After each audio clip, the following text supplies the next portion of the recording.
சாப்பிட்டீங்களா? எல்லாரும் சாப்பிட்டுட்டீங்களா? தூக்கம் வருதா? தூக்கம் வரும் இல்ல மேரி மிஸ்.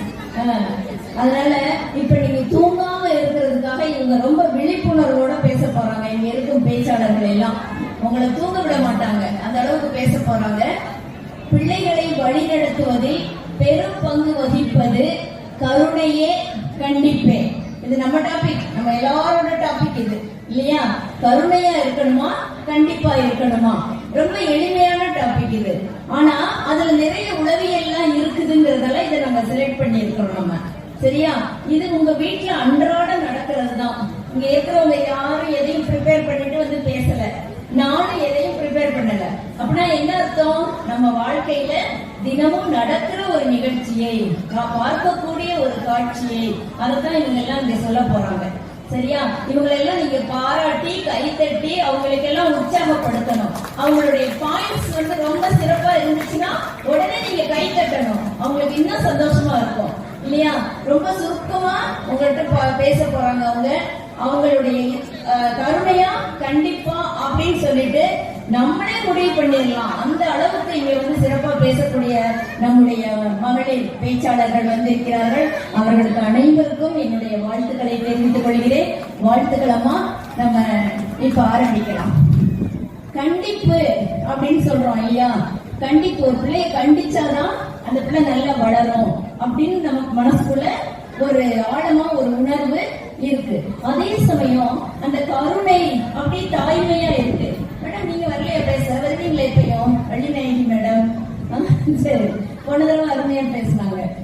கருணை வந்து நம்ம தாய்மை உணர்வுங்கிறது நம்ம மனசுல வந்து இயற்கையாவே இருக்கு. கருணையா அன்பா அது பாசமா சொன்னாலே போதும், அதே அழகா வழி நடத்தும் அப்படின்னு நம்ம மனசுக்குள்ளேயே அந்த எண்ணமும் இருக்குது. ஆனா இந்த காலத்துல பாக்குறப்போ எது நமக்கு முக்கிய பங்கு அப்படின்னு சொல்லிட்டு நம்ம யோசிக்க வேண்டிய விஷயமா இருக்குது. அதனால கருணையா கண்டிப்பா என்பது வந்து இங்கு மகளிர் பேசுறதால இது மகளிர் மட்டும்தான் அவங்க செய்யணும் அப்படின்னு நினைக்க கூடாது. இங்க இருக்கக்கூடிய நம்முடைய சகோதரர்கள், ஆண்கள் சகோதரர்கள், ஏன்னா இது அவர்களுக்கும் பொருத்தமான ஒரு டாபிக் தான் இது. அவங்களும் வீட்டுல எப்படி இருக்கிறாங்க அப்படின்னு அவங்களும் தெரிஞ்சுக்கணும். அதை நம்ம வந்து இங்க உணர்த்துவதற்கு ஒரு அருமையான ஒரு மேடை, புத்தக திருவிழா மேடை, கிருஷ்ணகிரி மாவட்ட நிர்வாகம், தமிழ்நாடு அறிவியல் இயக்கம் இணைந்து நடத்தும் ஓசூர் 13வது புத்தக திருவிழாவில் மகளிர் சங்கமம் நிகழ்ச்சியில் இந்த விவாத மேடை மிக சிறப்பாக நடைபெற உள்ளது. உங்கள் அனைவரின் ஆதரவுடன் நாம் இப்பொழுது விவாதத்திற்கு போகலாம். முதலில் கருணைக்கு கொஞ்சம் கருணை காட்டலாமா? நம்ம பாவம் இல்ல, கருணைக்கு கொஞ்சம் கருணை காட்டலாம். அப்புறமேல இவங்க கிட்ட வரலாம் அடிதடியோட. அதனால கருணை என்று பேசுவதற்கு புஷ்பா அவர்கள் உட்காந்து பேசுங்க.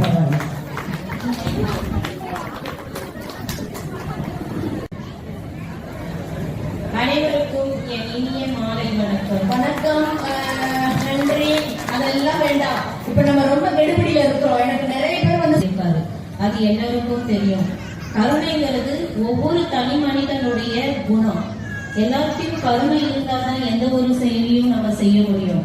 இப்போ அடிக்கிறவங்களுக்கு, ஒரு மாணவரை நம்ம அடிக்கிறோம்னு சொன்னா அந்த இடத்துல நம்ம தட்டி கொடுத்து என்னப்பா உன்னால முடியல அப்படின்னு சொல்லி நம்ம ஆரம்பிக்கும் போதுதான் அந்த பையனுக்கும் ஒரு ஆர்வம் வரும் அந்த படிப்பு மேல. அப்பதான் அவன் ஆர்வமா படிப்பான். இதை வந்து நம்ம கிட்ட வந்து ஒரு பாசமா பழகுவாங்க. இது அடிப்படையா பாத்தீங்கன்னா நம்ம தமிழ்நாட்டிலேயே வந்து புயல், சுனாமி, புயல் இந்த மாதிரி எல்லாம் பிரச்சனை வந்தப்போ நம்ம எங்கேயோ இருந்துட்டு ஐயோன்னு ஃபீல் பண்ணி நம்ம போய் உதவி பண்ணதே வந்து கருணை அடிப்படையில தானே. நமக்கு யாராவது இந்த வழியில போகும்போது ஒரு ஆம்புலன்ஸ் போனா கூட நம்ம மனசு துடிக்குது இல்லையா? அது எதுக்காக? நம்மளுடைய உள் மனசுல ஒரு அன்பு, ஒரு கருணைன்ற எண்ணம் இருக்கிறது தானே. அது வந்து நம்ம பள்ளிக்கூடத்துலயும் வீட்டுலயும் பெரும் ஜோதி பெரும் கருணை. கருணைனா என்னங்க? அன்பு தானே. அன்பு இல்லைன்னா என்ன நடத்த முடியும், என்ன செய்ய முடியும் உங்களால அப்படின்னு அருமையா கேட்டாங்க. அந்த குழந்தைய அன்பா வழி நடத்தினா அந்த குழந்தை நல்ல விதமா தான் நடக்கும் அப்படின்னு முதல் பேச்சாளரே மிக சிறப்பான ஒரு கருத்தை இங்கு கூறியிருக்கிறார். இதை எதிர்த்து பேச கண்டிப்பு. கண்டிப்பு பத்தி வந்து உங்களுக்கு அவ்வளவு ரசிக்கிறதா? கண்டிப்பு பத்தி பேச போறாங்க. பேசுங்க. அனைவருக்கும் மதிய வணக்கம். நான் முதலில் சிறு குழந்தையில் இருந்தே ஆரம்பிக்கின்றேன். ஒரு 10 மாத குழந்தை இப்ப நடக்க ஆரம்பிக்குதுன்னு எடுத்துக்கலாம். அது தவறு கீழே விழுந்துச்சு. ஐயோ ராசா கீழே விழுந்துட்டியா, வேணாம் நீ இதுவே நடக்காத கருணையோட எடுத்து ஒரு இடத்துல உட்கார வைக்கணுமா? உடனே நான் கேட்டுக்கிறேன், அந்த இடத்துல நீங்க ஒரு உற்சாகம் முட்டி கண்டித்து என்னால முடியும் நடன்னு சொன்னாதான் அந்த குழந்தை அங்க நடக்கும். உண்டால மட்டும் அப்படி சொல்ல தொகுதமுன்னு அடிக்கிறாங்கம்மா முதுகுல. குழந்தை ஏற்கனவே கீழே விழுந்து அடிபட்டு கிடக்குது. இந்த அம்மாக்கள் என்ன பண்றாங்க, திரும்ப முதல்ல வேற சாத்துறாங்கம்மா. அடுத்த லெவல் பள்ளிக்கு போற ஒரு குழந்தை வயசை எடுத்துக்கலாம். ஒரு பையன் எழுதியிருக்கான் அவனோட எக்ஸாம்ல ஐ நோ ஐ ஃபர்கட்னு சொல்லிட்டு, இப்ப இது அப்படியே அந்த டீச்சர் மார்க் 0 போட்டுட்டாங்க. வீட்டுக்கு எடுத்துட்டு போறான், அவங்க அம்மா கிட்ட காமிக்கிறாங்க. அவங்க அம்மா அதை பார்த்து ஐயோ ராசா நீ எழுதிக்கிறது கரெக்ட் தான் கருணையோட சொல்லணுமா, இல்ல அதை கண்டிச்சு நீ இப்படி செய்யக்கூடாது உனக்கான ஆன்சர் எழுதுனாதான் மார்க் போடுவாங்கன்னு அந்த இடத்துல கண்டிச்சு சொல்லணுமா கண்டிச்சு சொல்றாங்களாமா? கண்டிச்சு சொல்றாங்களா அடிச்சு சொல்றாங்களா? அது ரெண்டுக்கும் வித்தியாசம் இருக்குது இல்லைங்க. சொல்லுதாங்க நச்சு. நான் சொன்னேன் இல்லையா, வளவளா குளவளான்னு போகக்கூடாது. நான் அதுதான் முதலே கை கட்டிட்டாங்க போல. இத்தனை ரசிகர்கள் உங்களுக்கு எவ்வளவு ஃபேன்ஸ் வந்திருக்கிறாங்கம்மா. இப்படிதான் இந்த மாதிரி தான் நான் எதிர்பார்க்கிறேன். அருமையா சொன்னாங்க, ஒரு அடி நம்மளாம் அடி அடி அடின்னு சொல்றோம், அத கண்டிப்பு கண்டிப்புன்னு சொல்லி அழகா கொண்டு வந்து முடிச்சிருக்கிறாங்க. வாழ்த்துக்கள்மா. இதுக்கு நம்ம புத்தக திருவிழாவின் இணை செயலாளர் என்னுடன் உடனிருந்து இந்த மகளிர் சங்கமத்தை நடத்தி கொண்டிருக்கும் திருமதி பவானி அவர்கள் மிக சிறப்பாக பேசக்கூடியவர். அவர் நிறைய பிள்ளைகளுக்கெல்லாம் மோட்டிவேஷன் கிளாஸஸ் எல்லாம் எடுத்திருக்கிறாங்க. அதனால அதே பாணியில இங்க வந்திருக்கிறாங்க கருணையை பற்றி பேசுவதற்கு. அதாவது கருணை அப்படின்னு நாங்க சொல்றது என்ன அப்படின்னா, எல்லா சமயமும் கருணை அப்படின்றத கொஞ்சம் அண்டர்லைன் பண்ணணும்னு நினைக்கிறேன் நானு. அதாவது கருணை ரொம்ப ரொம்ப அவசியம். ஏன் அவசியம் அப்படின்னு சொன்னா, இன்ஸ்டன்ட் சேஞ்ச கண்டிப்புல பாக்கலாம். ஐயோ என் மிஸ் பாக்குறாங்க நான் ஒழுங்கா இருக்கணும், எங்க அம்மா பாக்குறாங்க ஒழுங்கா இருக்கணும், ஃபைன் போடுறாங்க ஒழுங்கா இருக்கணும், இது கண்டிப்பு. நாங்க சொல்றது ஸ்லோவா ஸ்டெடியா நடக்கிற சேஞ்ச் வேணும்னா கருணை. ஒரு குழந்தைய ஸ்லோவா ஸ்டெடியா நம்ம கருணையோட வளர்த்தோம்னா நம்ம யாரும் பார்க்க அவசியம் இல்ல, கேமரா தேவையில்லை, ஃபைன் தேவையில்லை, அந்த குழந்தை நல்லா இருக்கும். ஆனா நான் அப்பப்ப பார்த்து கண்டிச்சுட்டே இருக்கும் போது நான் இருந்தா குழந்தை நல்லா இருக்கும், நான் இல்லைன்னா சொல்ல முடியாது. அதனால நாங்க சொல்றது என்ன அப்படின்னா, கருணையால உங்களால ஒரு நல்ல ஒரு விசிபிள் சேஞ்ச, ஒரு சஸ்டைனபிள் சேஞ்ச், நிரந்தரமான சேஞ்ச பார்க்க முடியும். கண்டிப்பு இருந்தா அப்ப மட்டும் நம்மளை பார்த்தா பயப்படுவாங்க. ஐயோ அம்மாவா பயப்படுவாங்க, அப்பாவா பயப்படுவாங்க, டீச்சரா பயப்படுவாங்க. அதுக்கப்புறம் அவங்க எப்படி இருப்பாங்கன்னு தெரியாது. சோ நல்ல சேஞ்ச் வேணும் அப்படின்னா எல்லாரும் கருணையா இருக்கணும். மிக அருமையான ஒரு அருமையான விளக்கம். உங்களுக்கு பதில் சொல்ல உங்களிடம் நான் வருகிறேன். அவங்க சொன்னது மாதிரி கருணையா இருந்துட்டா நிறைய சாதிக்கலாம், எல்லாம் பண்ணலாம் அப்படின்னு சொன்னாங்க. இல்ல இல்ல அதெல்லாம் சும்மா பேச்சு, வெறும் பேச்சு. கண்டிப்பு தான் பாருங்க சாதிச்சு காட்டுன்னு சொல்றதுக்கு இங்க வந்திருக்கிறாங்க. பெட்சி அவங்க இப்ப பேச போறாங்க. அதாவது நம்ம அடியாத மாடு படியாதுன்னு சொல்லுவாங்க, ஐந்தில் வளையாதது 50 வளையாதுன்னு சொல்லுவாங்க. ஏன் அப்படி சொல்றாங்க? ஏன்னா நம்ம சின்ன வயசுல இருந்தே அந்த பிள்ளைகளை கண்டிப்பா வளர்த்துக்கணும். ஒரு பையன் தவறு செய்யறாங்க, அது எதனால? நம்ம கண்டிப்பா இருக்காதனாலதான் அந்த இடத்துல அவன் தவறு செய்யறான். பால் கூட வாங்காத குழந்தைகளுக்கு பாலியல் பலாத்காரம், கொலை, கொள்ளை இதெல்லாம் ஏன் நடக்குது? அவங்க கண்டிப்பா வளர்க்காத அந்த பிள்ளைங்க போய் பண்றதுதானே இந்த விஷயங்கள்லாம். இதுதான் என்னோட முடிவு. சொல்றேன் எல்லாருமே நல்லா புரிஞ்சுக்கிட்டாங்க. நச்சுன்னு சொல்லுங்க, நச்சுன்னு சொல்லுங்க. ரொம்ப சிறப்பா பேசிட்டு இருக்கீங்க, எனக்கு ரொம்ப சந்தோஷமா இருக்கு. ரொம்ப அருமையா சொன்னாங்க இல்லையா, கண்டிச்சாதான் அது பண்ணும். அந்த குழந்தை திருந்தும். எதுவுமே சொல்லாம சும்மா சொல்லிட்டே இருந்தீங்கன்னா அந்த குழந்தைக்கு அது புரியாது, என்ன தப்பு பண்றோன்னே புரியாதுன்னு சிறப்பா சொல்லியிருக்கிறாங்க. இது தனிப்பெரும் காரிகை உண்மையான உயர் இவ்வுலக அப்படின்னு ஒரு இது. அது என்னன்னா அன்பு இறக்கும் அப்படின்ற அந்த 2 பெரும் அழகான கண்ணோட்டத்துலதான் நம்ம உலகம் பெருமை கொள்ளுது அப்படின்னு ஒரு இது இருக்கு. திருவள்ளுவர் சொல்லியிருக்காங்க. சோ அப்படி பார்த்தோம்னா நாங்க சொல்றது கண்டிப்பே வேண்டாம் அப்படின்னு கிடையாது. கண்டிப்பு வேணும். பட் அதே சமயம் அதை கனிவா நம்ம பசங்களுக்கு சொன்னாதான் நம்ம யாருக்கு நம்ம அவங்களோட நம்ம கருணைன்னு சொன்னோடனே அவங்க செய்யற எல்லா செயல்களுக்கும் அவங்க கேட்கிற எல்லா பொருளும் வாங்கி கொடுக்கறது அது தவறா இருந்தா கூட அவங்க செய்யற செயல் அதுக்கு சப்போர்ட் பண்ணணும் கிடையாது. சோ நம்ம அவங்களோட ஃபீலிங்ஸுக்கு மரியாதை கொடுக்கணும். சோ அப்பதான் அவங்க இந்த காலத்துல பசங்க இப்ப 1 or 2 தான் இருக்காங்க. சோ நம்ம ஒண்ணு பேரண்ட்ஸ் நான் பேரண்ட்ஸை பிளேம் பண்ணல, பட் அவங்க ஓவரா செல்லம் கொடுத்து கொடுக்குறாங்க. இல்லைன்னா ஃபுல்லா கண்டிப்பு அப்படின்னும் போது பசங்க என்ன செய்வாங்கன்னா ஷேரிங்கே இல்லாம இருக்கும். ஒரு சேயிங் இருக்கு, ஷேரிங் இஸ் கேரிங். ஸோ அந்த மாதிரி. ஆனா முதல்ல கொஞ்சம் சேம் சைடு கோல் போட்ட மாதிரி இருந்துச்சுல்ல, கொஞ்சம் கண்டிப்பு வேணும்தான் அப்படின்னு கொஞ்சம் ரெண்டுக்கும் நடுவில் அப்படியே வரலான்னு பார்த்துருக்குறாங்க போல இருக்கு. சேம் சைடு கோல் போட்டாங்க. என்னடா இது அப்படின்னு நானே எனக்கு கொஞ்சம் ஷாக் ஆயிடுச்சு. கண்டிப்பா இருக்கணும் தான் அப்படின்னு ஆரம்பிச்சாங்க. அப்புறம் அவங்களுடைய வார்த்தைகள்ல பாத்தீங்கன்னா கண்டிப்பு கண்டிப்பு கண்டிப்புன்னு ஒரு 4-5 தடவை கண்டிப்பு வந்துருச்சு. கண்டிப்பா நம்ம செய்யணும், கண்டிப்பா பிள்ளைகளை எப்படி பண்ணணும், கண்டிப்பா பண்ணணும். அந்த கண்டிப்பு என்ன கண்டிப்புன்னு எனக்கு தெரியல. இருந்தாலும் மிக சிறப்பாக அந்த குழந்தைங்களுக்கு கேரிங் இருக்கணும், ஷேரிங் இருக்கணும் அருமையா சொன்னாங்க. இவங்களுக்கு பதில் சொல்ல வருகிறார் கலைச்செல்வி. பெண்கள் என்றாலே கண்டிப்பு தான். எப்ப பாரு பெண்கள் வந்து எல்லா விஷயத்தையும் ரொம்ப கேர்ஃபுல்லா அப்படின்னா அது எப்படி வேணா வளர்ந்து வரும். அதை நம்ம சேப்பு கொண்டு வந்தா மட்டும்தான் அது வந்து ஒழுங்கா வளரும். அதே மாதிரிதான் நம்ம 6 அறிவுள்ள மனுஷனும் ஒழுங்கா வளர்த்தா மட்டும்தான் அவங்க நல்லபடியா வளர முடியும். அப்படின்னா மரமும் பிள்ளையும் ஒண்ணாமா? மரம் உயிரோட ஜீவன் கொண்டு வராங்க, உயிரோட ஜீவன் கொண்டு வராங்கம்மா. சரி சரி. மரம் வந்து எப்படி வேணா வளர்ந்து வந்துடலாம். ஆனா 6 அறிவு உள்ள மனுஷன் எப்படி வேணா வளர முடியுமா? நமக்கு 6 அறிவு இருக்கு இல்லையா? அதனாலதான் நல்லது எது கெட்டது எது அப்படின்னு நம்ம வளர்க்கறதுக்கு கண்டிப்பா இந்த உலகத்துல தேவை. எங்க அம்மா வயசு இருக்கும்போது எங்க அம்மாவுக்கு வந்து என்ன வந்து கண்டிப்பு கொஞ்சம் கம்மியா தான் வளர்த்தாங்க. இருந்தாலும் இப்ப இருக்க காலகட்டத்துல கண்டிப்பு வந்து ரொம்ப அவசியம். அப்படின்னா மட்டும்தான் குழந்தைங்க ஒழுக்கமா வளர முடியும். ஒழுக்கமா வளராட்டி அப்படின்னா நம்ம குழந்தைங்க வந்து நம்ம பேசி கேட்கவே கேட்காது. அப்ப குழந்தைங்க எப்படி வேணா மாறலாம். அந்த ஒரு குழந்தை பாதிச்சு அப்படின்னா அந்த குழந்தைய வச்சு எத்தனை குழந்தை வேணா பாதிப்படையும். அதனால குழந்தைங்களுக்கு கண்டிப்பு வந்து ரொம்ப முக்கியமான விஷயம். அருமை, ரொம்ப கண்டிச்சு சொல்லியிருக்கிறாங்கப்பா. கவனமா வச்சுக்கோங்க. ரொம்ப ஆனா அதே சமயம் அவங்க அம்மா கண்டிப்பா வளர்க்கலங்களா? வளர்க்கலையா? வளர்த்தாங்க. ஆனா அம்மா கிட்ட இவங்க இருக்கல. அம்மா கண்டிப்பா வீட்டோட இருந்துச்சு. இவங்க ஹாஸ்டல்ல இருந்து படிச்சுட்டு நல்ல பிள்ளையாவா வெளியே வந்துட்டாங்க. ஓ, இந்த மாதிரி இப்படிப்பட்ட ஒரு அனுபவங்களை தான் இங்க நம்ம பகிர்ந்துக்கிறோம். இந்த அனுபவங்கள் தான் நமக்கு ஒரு பாடமாக அமையும். இதற்கு பதில் நம் மனைவி எதை பற்றி பேச போகிறார், இதில் நமக்கு எதுவும் பாதிப்பு வரப்போகிறதா என்று பேசுங்க கேமா. மாதா பிதா குரு தெய்வம் அப்படின்னு சொல்ற தெய்வம் 4வது இடத்துல இருக்கிற தெய்வத்துக்கு அதீதமான அன்பு கருணை, இந்த உலகத்தோடைய உச்சம், தவறுகளை மன்னிக்கிறதுனுடைய உச்சத்துல கடவுளை வச்சிருக்கோம். அப்படி இருக்கிற அந்த நம்பிக்கையை வச்சுட்டு இருக்கிறாங்க. நம்ம மாதாவை முதல்ல வச்சிருக்காங்க. அப்ப அதை விட எவ்வளவு கருணை நம்ம கிட்ட இருந்தா இருக்கணும்னு கட்டாயம் வச்சிருந்தா அப்பா அம்மாவை முதல்ல வச்சிருப்பாங்க அப்படின்னு நம்ம யோசிக்கணும். அதுக்கப்புறம் கண்டிக்கிறோம். இதுக்குமா கண்டிக்கிறீங்க? உங்களால எதை ஏத்துக்க முடியலையோ அதை அந்த குழந்தை செய்யணும்னு கண்டிக்கிறீங்க.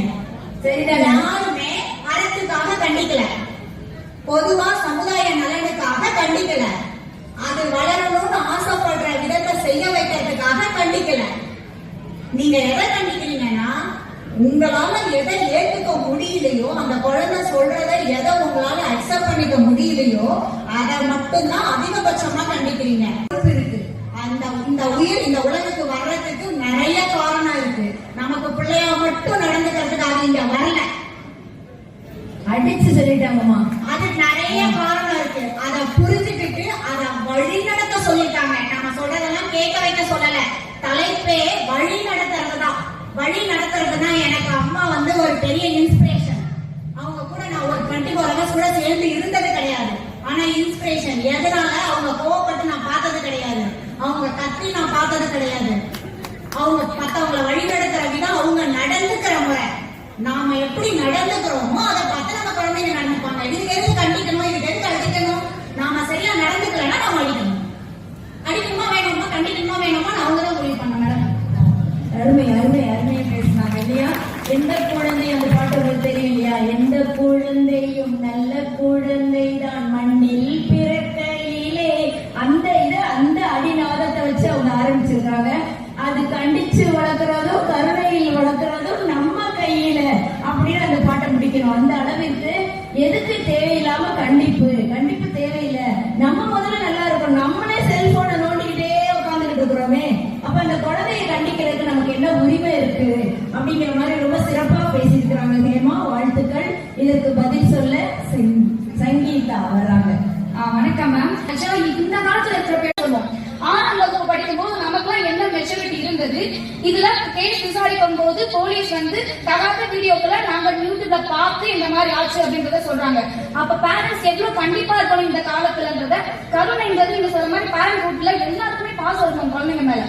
அதையும் தாண்டி வழிநட்டுறதுக்கு முக்கியமான ஒன்று கண்டிப்பு மட்டும்தான்.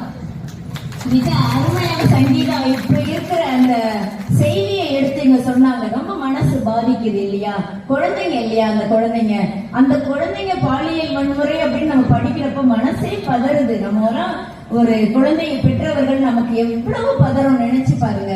இதெல்லாம் எப்படி வந்தது? கண்டிக்காம அந்த குழந்தைய வளர்க்கறதால அது பாட்டுக்கு இஷ்டத்துக்கு அந்த செல்போன்ல வர எல்லா நிகழ்ச்சிகளையும் யூடியூப் எல்லாத்தையும் பார்த்து அந்த பிள்ளை கெட்டு போகுது. அதை கண்டிச்சு சொன்னா இந்த மாதிரி நிகழ்வுகள் எல்லாம் தவிர்க்கலாம்னு அருமையா சொல்லியிருக்கிறாங்க. சங்கீதா, வாழ்த்துக்கள். அடுத்ததாக நம் சுப்புலட்சுமி அவர்கள் கருணையே என்று அருமையாக பேச வந்திருக்கிறார். ஆசை கோபம் களவு கொண்டவன் பேச தெரிந்த மிருகம், அன்பு நன்றி எண்ணம் கொண்டவன் மனித வடிவில் தெய்வம், கருணை கொண்டவன் தான் கடவுள் வாழும் உள்ளம்னு சொல்லியிருக்கிறாங்க. சோ ஒரு குழந்தை பிறந்தது முதல் வளர்ப்பது வரை ஒவ்வொரு நாளுமே அதற்கு அன்பு இருந்தாதான், அன்புனாலதான் அந்த குழந்தையை நம்ம வளர்க்க முடியும். நீங்க கண்டிப்பா சொன்னாங்க இல்லையா, அந்த குழந்தைய நம்ம கருணை அன்பு காட்டினாதான் அது முடியும். இதையே புரிஞ்சுக்க மாட்டீங்க. ஆனா அவங்க சொன்ன ஒரு பாயிண்ட்ல ஒரு விஷயம் எனக்கு ரொம்ப பிடிச்சிருக்கு. அதை தீர்ப்புல நான் சொல்றேன், இப்ப சொல்லக்கூடாது. அவங்களும் சேம் சைட் கோல் போட்டாங்க. அடுத்ததாக கண்டிப்பு என்று நம்முடைய முத்துலட்சுமி அம்மா அவங்க பெரிய ஒரு சமூக சேவைக்கு அவ்வளவு பேருக்கு அவங்க ஒரு கருணையோட எல்லாம் பண்ணக்கூடியவங்க. இன்னைக்கு கண்டிப்பு அப்படின்னு பேச வந்திருக்கிறாங்க. அது அந்நியன் மாதிரி அவங்களுடைய அடுத்த முகம் இப்ப தெரிய போகுது. என்ன சொல்ல போறாங்கன்னு பார்க்கலாம். வணக்கம். பாராத பயிர் பாலாகும், கண்டிக்காத பிள்ளை வாழ்க்கை சீராகாது என்று நான் சொல்லலைங்க, ஔவையார் பாட்டி சொல்லியிருக்காங்க. குழந்தைகிட்ட போயிட்டு, ராஜா சாப்பிடும் போது போன் எடுக்காதப்பா, அங்க வச்சிருந்தா two your duty, don't disturb பண்றான். அப்ப முத்தம் கொடுப்பீங்களா, தன்மையோட சொல்லுவீங்களா? இன்றைய சமுதாயம் எதை நோக்கி போய் கொண்டிருக்குது எல்லாரும் நீங்க சிந்திக்கணும். அன்னைக்கு நாம நம்ம அப்பா அம்மா அவங்களுடைய கண்டிப்புல நம்ம வளர்ந்ததுனால அந்த வழியை நாம் பின்பற்றணும். ஆனா இன்னைக்கு இருக்கிற குழந்தைங்க நாம எது சொன்னாலும் நமக்கு ரிப்ளை பண்றாங்களே, அவங்க நம்ம சொல்றத அவங்க கேட்கிற வழியில இல்ல. ஏன்னா நம்மளை சுற்றி ஒரு அப்பா அம்மா 40% குழந்தைக்கு 4 வகையானது இருக்கு. 40% அப்பா அம்மா கிட்ட வளர்ந்த அந்த குழந்தை 35% பள்ளி அறையில சில புத்தியை கத்துக்கிறாங்க, 15% நட்பு கிட்டையும், 15% சமுதாயத்துல கட்டமைக்கப்படுகிறது ஒரு குழந்தை. அந்த குழந்தை அவங்க சர்வேயர் நில அளவை அவங்க சர்வேயரா வேலை பார்த்திருக்கிறாங்க. எவ்வளவு அழகா அப்படி பேச்சு சொல்றாங்க பாருங்க அந்த விழுக்காடுகளை.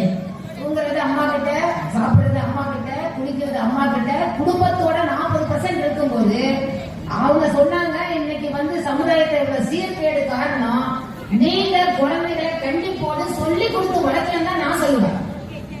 உங்களோட அதிகமா அந்த குழந்தை இருக்குது. சமுதாயம் 35% தான் கல்வி அறிவியல இருக்கு. நட்பும் ஒரு சமுதாயம் தான் அந்த குழந்தைய கட்டமைக்குது. உண்மைதாங்க, உண்மைதான். யாரு இப்ப இல்லைன்னு சொன்னா எல்லாம் சிரிக்கிறாங்க, கைதுறாங்களே. அதே மாதிரி கண்டிப்பு இல்லாத வளர்ப்பு வாழ்க்கையின் வளர்ச்சியை துண்டிப்பு செய்யும். மண்டியிட்டு வாழ்வதை விட கண்டிப்புடன் வாழ்வதே சிறந்தது. அருமையா ஒரு கவிதையை சொல்லிட்டாங்க இங்க. ரெண்டாவது ஒரு உதாரணம் சொல்றேன். இன்னைக்கு மாசு அதிகமாச்சுன்னா சூரியன் சுட்டரிக்கும். அது தன்னுடைய கண்டிப்பை காட்டும், இயற்கையே செய்யும். சூரியன் சுட்டரிக்கும். அதே மாதிரி மலைகளும் வெட்டப்படும் பொழுது மழை தன்னுடைய கண்டிப்பை மாறாமல் காட்டும். அது ரொம்ப காட்டுக்கிட்டு தான் இருக்கு. காட்டுன்னு காட்டுது இல்ல பவானி? ஆமா. கருணை என்று சொல்லி என்னுடைய உரையை முடிக்கிறேன். அவங்க எங்க கொடுத்துட்டாங்க? First prize, second prize. First கண்டிப்பு, செகண்ட் பிரைஸ் தான் கருணை அப்படின்னு அவங்களே இப்ப கொடுத்துட்டாங்க நமக்கு. ஆனா சிறப்பாக பேசினாங்க. அந்த அழகாக அந்த அளவை எல்லாம் நமக்கு கரெக்டா சொன்னாங்க. உண்மைதான், அந்த மாதிரிதான் இப்ப நம்மளுடைய குடும்ப சூழ்நிலை இருக்குது. யார் யாருக்கு என்ன பொறுப்பு வேணும்னு நம்ம உணர்ந்து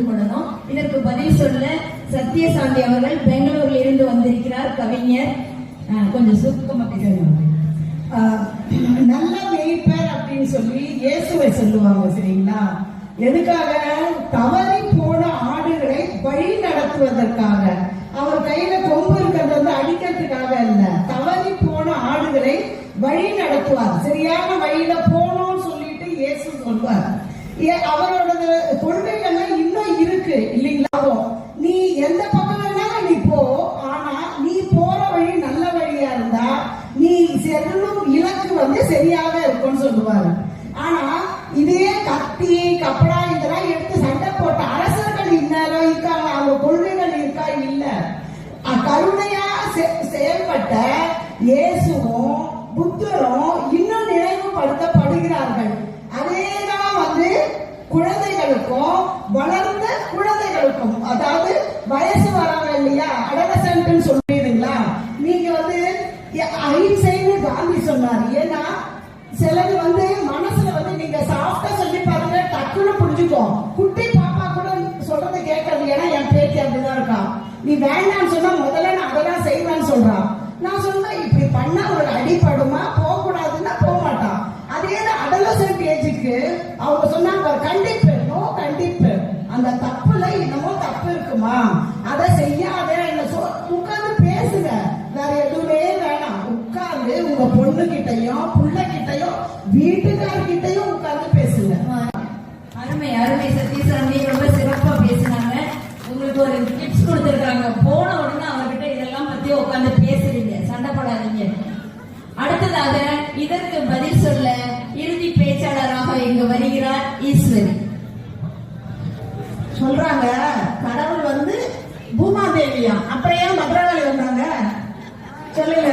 பத்ரகாளி வந்தனாலதான் ஐயோ சாமி கண்ணை கொஞ்சம் பயப்படுறீங்க. கண்டிச்சா மட்டும்தான் எல்லாம் நடக்கும். நீங்க சொல்றேன் காலையில எந்திரிச்சோன்னா பிள்ளைங்க அம்மாக்குட்டி செல்லக்குட்டி எந்திரிச்சுவாங்க. 2 அடி போட்டு தானே எந்திரிக்கிறீங்க, எப்படி போடுறீங்க சொல்லுங்க? அடிப்பட்டு எந்திரிக்கிறீங்களா? அப்பாவுமே அடி எந்திரிடா எந்திரிடா, கண்ணுக்குட்டி அம்மாக்குட்டின்னு சொன்னா எந்திரிச்சுறாங்களா? 2 அடி போட்டு எந்திரிடா அப்படின்னு சொன்னாதான் எந்திரிக்கிறாங்க. காலையில இருந்து எல்லா வீட்லயும் கண்டிப்பு தொடங்குது. அது வந்து அவங்களுக்கு வந்து வெளிப்படுறதுக்கு இல்ல, நீ எந்திரிடா சீக்கிரம் போனோம், கண்ணே மணியே 2 நாள் சொல்லுங்க, போனா உனக்கு இதான் வேலைன்னு சொல்லுவாங்க. 2 அடி விட்டே எந்திரிக்கிறாங்க, டக்குன்னு எந்திரிச்சாங்க. கண்டிப்பு இருந்தா மட்டும்தான் எல்லா இடம் நடக்குங்க. சில பசங்க பெரிய வண்டியில எல்லாம் போய் நிறைய ஆக்சிடென்ட் ஆகுது. ஏன்? அவன் அம்மா வந்து வண்டி எடுத்து கொடுக்க கூடாது, கேட்ட உடனே பையன் ஆசைப்படுறாங்க வண்டி எடுத்து கொடுக்குறாங்க. எடுத்து கொடுத்தோன்னா என்ன ஆகுது? ஆக்சிடென்ட் ஆகுது. ஐயோ அப்பா அவங்க வந்து வேண்டாம்டா, இந்த வயசுல வேண்டாம் அப்படின்னு சொல்லி கண்டிச்சு வளர்த்தாங்கன்னா அவங்க அந்த பையன் நல்லபடியா இருந்திருப்பான். எல்லாமே கருணையா, ஐயோ அன்பா கேட்டானா இவங்க கொடுத்துட்டாங்களாம். ஏமா தெய்வத்தெல்லாம் இப்ப வம்பு கொடுக்குறீங்க? நம்ம மகளிர் சங்கத்துக்கு வந்திருக்கிறோம், பாவம் அந்த தெய்வங்கள் தான். பத்ரகாளி எல்லாம் வந்துட்டாங்க. எல்லாரும் வந்து ரொம்ப அருமையாக சிறப்பாக இங்க பேசினாங்க. ரசிச்சீங்களா எல்லாரும்? இல்லையா? நல்ல பாயிண்ட்ஸ் தான், நல்ல சிறப்பா பேசினாங்க. அவங்களுடைய ரியல் லைஃப், அதனுடைய அனுபவங்கள் அதையெல்லாம் வச்சு இன்னும் நிறைய சொல்வதற்கு அவங்களுக்கு பாயிண்ட்ஸ் இருக்கு. நான் தான் நேரம் கொடுக்கல, ஏன்னா அடுத்தடுத்த நிகழ்ச்சி நடக்கணும். இதுல இருக்கிறவர்களையும் அடுத்த நடனம் நாடகம் எல்லாத்துலயும் இருக்கிறாங்க. தனித்திறனுக்கு நிறைய குழந்தைகள் காத்திருக்கு. அதனால பரவாயில்ல, இந்த அளவுக்கு இவங்க எல்லாமே எல்லா பாயிண்ட்ஸும் நல்ல விதமா அவங்க சொல்லி முடிச்சாங்க. ரொம்ப மகிழ்ச்சி. அவங்களுக்கு முதல்ல ஒரு கைத்தட்டி நம்முடைய வாழ்த்துக்களை தெரிவித்துக் கொள்ளலாம். மிக சிறப்பு. சரி, இப்போ கண்டிப்பு கருணை இதுல பேசின ஒரு 2 பேர் சென்சைட் அவங்க ஏற்கனவே போட்டாங்க, அடுத்த 2 பேரும் போட்டாங்க. அது என்னன்னு நான் சொல்றேன். நானு கண்டிக்க வேண்டியதுதான், இல்லைன்னு சொல்லல. கண்டிப்பு இருக்கணும், கருணையும் இருக்கணும். நம்மனா நாங்க சொல்றேன், எங்க காலத்துல படிக்கிறப்போ எல்லாம் இப்ப பேசுறீங்க, இப்பதான் கண்டிக்கிறாங்க, அப்பெல்லாம் ஒண்ணுமே இல்லை அப்படின்னு. அப்பெல்லாம் எங்க அப்பா எல்லாம் பார்த்தா நாங்களாம் பயப்படுவோம். அப்பா அங்க வராதுனால எங்க வீடே அதிரும் எங்களுக்கு. அதை கிளீன் பண்ணி இதை கிளீன் பண்ணி அதை எடுத்து வை இதை எடுத்து வை அப்படி ஓடுவோம். அதனால அந்த அப்பா மேல பாசம் இல்லாம இல்ல, எங்க மேல அவருக்கு பாசம் இல்லாம இல்ல. ஆனா அவர் வராது அப்படின்றப்ப நம்ம நீட்டா இருக்கணும், ஒழுங்கா படிக்கணும், நம்ம வந்து நம்மளை பத்தி எதுவும் ஒரு சொல்லிடக்கூடாது அப்படின்னு ஒரு உணர்வு நமக்கு வருது. அதை வந்து கண்டிப்புங்கிறதெல்லாம் நம்ம எடுத்துக்கிட்டு எங்க அப்பா ரொம்ப கண்டிப்பானவர் அப்படின்னு நம்ம சொல்றோம். ஆனா அவருடைய உணர்வு தம் பிள்ளைங்கெல்லாம் ஒழுங்கா இருக்கணும், அன்னைக்கு அவர் ஒழுங்கா அப்படி வளர்த்ததாலதான் இன்னைக்கு ஒரு நல்ல நிலைமையில நம்ம மத்தவங்களுக்கு வழிகாட்டுற நிலைமையில நம்ம இருக்கிறோம் அப்படின்னு நம்ம நினைச்சுக்கிறோம். சரி, கருணைன்னு எடுத்துக்கிறோம். கருணைனாலும் அன்பு இல்லையா? அந்த அன்புதான் வெல்லும், அன்பே உலகை வெல்லும் அப்படின்னு சொல்றோம். அந்த மாதிரி அன்பாவும் அந்த குழந்தைங்களை நம்மளால செய்ய முடியும்.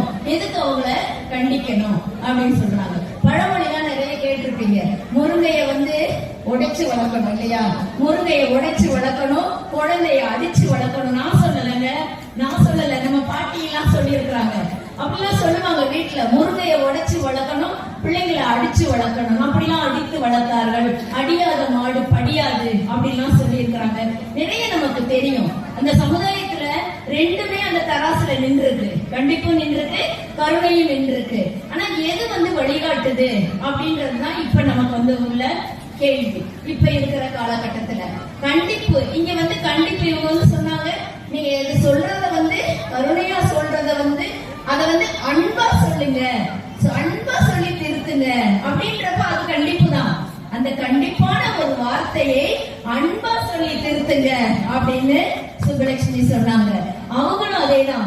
எதுக்கு நீங்க ரொம்ப ஒரு அடிச்சு திருத்தி வளர்க்கறத விட எதை சொன்னாலும் நீங்க அன்பா சொல்லுங்க. அப்ப அன்பா சொல்றது அவங்க சொன்ன மாதிரி கண்ணே மணியே அப்படின்னு கொஞ்சறதுதான் அன்பு கிடையாது.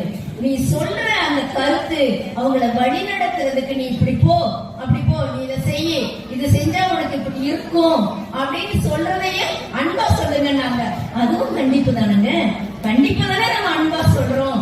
சோ அவங்களுடைய அணியிலேயே 3 பேரும் நீங்க அதை சொல்றத அந்த கண்டிப்பை இப்படி சொல்லுங்கன்னு சொன்னாங்க. சரி, அது இருக்கட்டும். இப்போ நம்மளே நினைச்சு பார்க்கலாம். இப்ப நம்ம குழந்தைகள் அம்மா சொன்ன மாதிரி நம்ம குழந்தைகள் பேரன் பேத்தி, நாங்களும் பேரன் பேத்திகள் தான் இருக்கு இல்லையா? அவங்களாம் எதுவும் நம்ம கேட்கறது இல்ல. அதுக்காக நம்ம அவங்களை அடிச்சு சொல்றதுக்கு நமக்கு மனசு வராது. அதே நேரம் ரொம்ப அன்பா சொல்லிக்கிட்டே இருந்தா அந்த குழந்தைங்க ரொம்ப செல்லமாயிடுது. நம்ம இன்னும் ரொம்ப அந்த ஒரு செல்ல தொடாதமா இது வச்சிருமா, போன வச்சிருமா அப்படின்னு நீங்க கெஞ்சிக்கிட்டே இருந்தா நீங்க பாட்டு சொல்லிட்டு இருந்தா அதை எடுத்துட்டு போயிட்டே இருக்கும். அதனால அந்த இடத்துல கருணை நமக்கு பயன்படாது. அதே நேரம் இந்த கண்டிப்பும் நமக்கு பயன்படலை. இப்ப இருக்கிற குழந்தைங்களை பத்தி நம்ம நினைச்சு பார்க்கணும். நம்மளை விட நிறைய தெரிஞ்சு வச்சிருக்காங்க. அவங்க சொன்னாங்க இல்லையா, நமக்கு தெரியாததெல்லாம் அந்த குழந்தைகள் செல்போன்ல நமக்கு சொல்லிக் கொடுக்குதுன்னு. அந்த மாதிரி நிறைய தெரிந்து வைத்திருக்கிறது அந்த குழந்தைகள். நிறைய படிக்கிறாங்க, நிறைய அவங்களுக்கு எக்ஸ்போஷர் இருக்கு. அப்படின்றப்போ நீங்க இங்க புரிஞ்சுக்கிட்டீங்க, கண்டிப்பு வேற, தண்டிப்பு வேற. இங்க கண்டிப்புன்னு இவங்க புரிஞ்சுக்கிட்டதெல்லாம் அடிச்சு உதைக்கிறது தண்டிப்பு அப்படின்னு இவங்களை புரிஞ்சுட்டு இருக்கிறாங்க. அவங்க தண்டிப்புன்னு நான் சொல்லல. கண்டிப்பு வேற, தண்டிப்பு வேற, தண்டிக்கிறது வேற. ஆனா கண்டிஷனா நம்ம சொல்றோம் அப்படின்றப்போ அந்த உறுதியோட அந்த குழந்தைகிட்ட சொன்னோம்னா அதுக்கு பேர் கண்டிப்பு. இப்ப அவங்க சொன்ன மாதிரி வண்டியை வாங்கி கொடுத்துடுறீங்க இல்லையா? எத்தனை குழந்தைங்க ஆக்சிடென்ட் ஆகுது நம்ம பாக்குறோம். அவ்வளவு பெரிய வண்டியை வாங்கி ஒரு செல்லமா அந்த குழந்தைக்கு கொடுக்குறீங்க. நீங்க இது வேண்டாம், இந்த வயசுல உனக்கு வேண்டாம், பின்னாடி கொடுக்கலாம்னு நீங்க அன்பா சொல்லி கூட அந்த குழந்தைங்க கேட்கல. அப்ப கொஞ்சம் கண்டிச்சுதான் நம்ம ஆகணும். இல்லடா இது போல இப்படிதான், இது இப்போதைக்கு வேண்டாம் அப்படின்னு நீங்க உறுதியா இருக்கிறதுக்கு பேர் தான் கண்டிப்பு. நம்மளுடைய பேச்சுல உறுதியா நம்ம சொன்னோம்னா அது கண்டிப்பு. இப்ப அவங்க சொன்னாங்க, மேடம் கோவமே பட மாட்டாங்க. எங்க வீட்டுல எங்க சார்கிட்ட பிள்ளைகிட்ட கேட்டாதான் தெரியும் வீட்டுல எவ்வளவு கோவப்படுறோம், எவ்வளவு சண்டை போடுறோம் நமக்கு தெரியும். ஆனா அதெல்லாம் என்னது, ஒரு கண்டிப்போட மறு ஒரு பக்கம் அப்படிதான் எடுத்துக்கணும். அதனால ஒரு தண்டிப்பு கண்டிப்புங்கிற ஒரு மீனிங்ல நம்ம இங்க கொண்டு வரவே கூடாது. 2 பேருமே இப்ப ஒண்ணுதான். அத இவங்க கருணையோட சொல்றாங்க, இவங்க கண்டிப்போட சொல்றாங்க. இவங்க அடிச்சு சொல்லுன்னு சொல்லல, அடிச்சு சொல்லுன்னு யாரும் சொல்லல. இப்பெல்லாம் குழந்தைகளை அடிச்சும் நம்ம சொல்ல முடியாத நிலைமையில நம்ம இருக்கிறோம். கண்டிப்பு ஒரு குழந்தையை சீராக்கும். இது ஒரு பழமொழி. கண்டிப்பு ஒரு குழந்தையை சீராக்கும், தண்டிப்பு ஒரு குழந்தையை முரடனாக்கும். அப்ப நமக்கு அந்த தண்டிப்பை நம்ம இங்க பற்றி பேச வரல. கருணை இருக்கணும், கண்டிப்பா கருணை இருக்கணும். நம்ம குழந்தைங்க இல்லையா, பள்ளியிலும் நம்ம பிள்ளைங்க, வீட்டிலையும் நம்ம குழந்தைகள், இங்க இருக்கும் குழந்தைகளும் நம்ம குழந்தைகள். அந்த அன்பு கருணை அனைவருக்கும் இருக்கத்தான் செய்கிறது. ஆனால் அந்த குழந்தை ஒரு தவறு செய்யும் பொழுது அதை திருத்துவதற்கு நம் குரலில் கொஞ்சம் மாற்றத்தை கொண்டு வர வேண்டும். கண்டிப்பு, அதுதான் கண்டிப்பு. குரல்ல கொஞ்சம் அதற்கு இல்லமா இது பண்ணக்கூடாது தப்புமா அப்படின்னு நீங்க சொன்னீங்கன்னா அந்த குழந்தை டக்குன்னு உணர்ந்துக்குது.